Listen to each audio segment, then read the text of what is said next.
大家睇住啦，我老婆以前呢，親戚成日唔準時，仲要攰賴賴唔想講嘢，行2步樓梯都話唞晒大氣。咁煲呢啖湯嚟飲呢，就 very good 啦。嗱，下邊嘅詳細做法呢，各位姊妹記得點讚收藏起身啦。首先我哋準備半隻竹絲雞。嗱，問題嚟啦，烏雞毛啊，究竟黑色定係白色嘅呢？有冇人知道？知道嘅話，評論區話我知。我哋將佢斬成一嚿嚿。烏雞嘅生長週期比較長，營養成分呢更加高，所以用烏雞嚟煲呢啖湯，會比普通嘅雞營養成分更加高啦。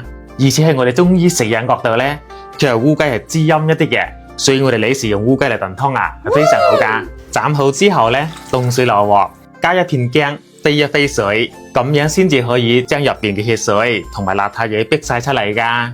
我哋飛水陣時呢，記得要將啲泡泡撇走，唔係話我哋一陣間撈雞肉嘅時候啊，啲泡泡又會黐翻晒啲雞肉度噶啦。飛好水之後啊，我哋撈佢出嚟，用溫水再洗一洗啲雞肉，咁樣燉出嚟啖湯呢，就清甜好多啦。各位姊妹，老王每日都喺度分享食養小技巧。如果你手機啱好仲有電嘅話，可唔可以幫老王點個免費嘅小紅心，鼓勵支持下呢？唔該晒大家，祝你身體健康。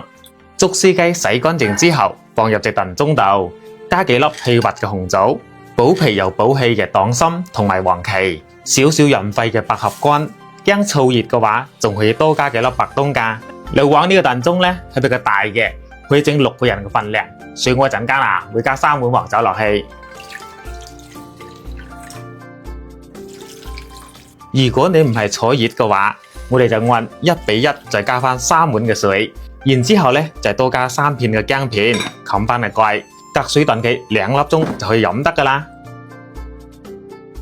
入口清甜甘醇，溫和又有營養，堅持每個禮拜飲佢2到3次，1年4季都啱飲，尤其係夜晚瞓覺前飲啊，效果特別好。